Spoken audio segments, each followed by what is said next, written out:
The baby blues is not a good enough explanation for postnatal mental health, and it gives the impression that it's just a sort of complicated womanly thing and it's just mysterious and it sort of just happens, and it gives the impression that it's purely biological. It's all to do with your hormones balancing, that kind of stuff, which might be part of it, but it's not a good enough explanation. For a start, if you wanted to give somebody a mental health problem, the first thing you would do is you would isolate them. So if you isolate somebody completely, if you put them in solitary confinement, actually they can even start hallucinating. It's one thing that definitely affects mental health. You'd also make them exhausted and make them do monotonous tasks over and over again. And then the third thing, if you really wanted to make it severe, is you would deprive them of sleep, which again can even lead to hallucination. So let's just bear that in mind while we talk about what happens after you have a baby. So, for a start, if it goes quite well, if it all goes quite well, here's just some of the things you've got to contend with. 1, you're absolutely exhausted, physically shattered. So after the birth, you've got loads of recovering to do, but also while you're trying to recover, you can't sleep. Brilliant. Pain and mobility. In pain every day equals lower mood.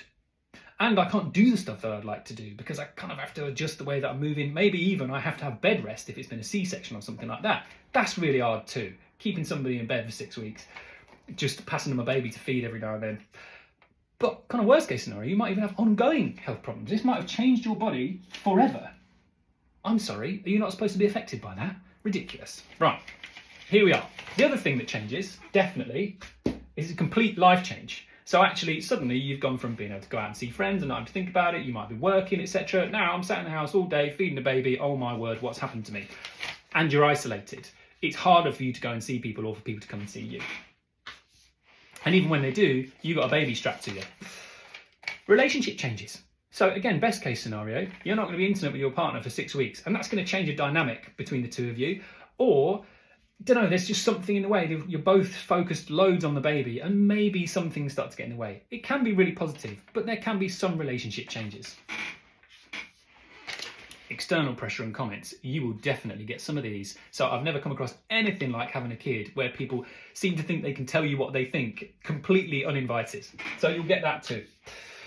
This is best case scenario, remember. Then we've got other things that might form a part. The birth itself. The best case scenario for the birth is it's the most blood you have ever seen in your life and it's coming out of you. Worst case scenario, you might have almost died. Yeah, it's reasonable to be affected by that. Thanks very much. Internal pressure. People have internal pressure, and it might be that there's some internal pressure you put on yourself which adds to all of this too. Or previous losses. If you have had losses or it's been taking you a long time to get pregnant, that might be part of why you feel uncomfortable too. It's not just the baby blues, is it?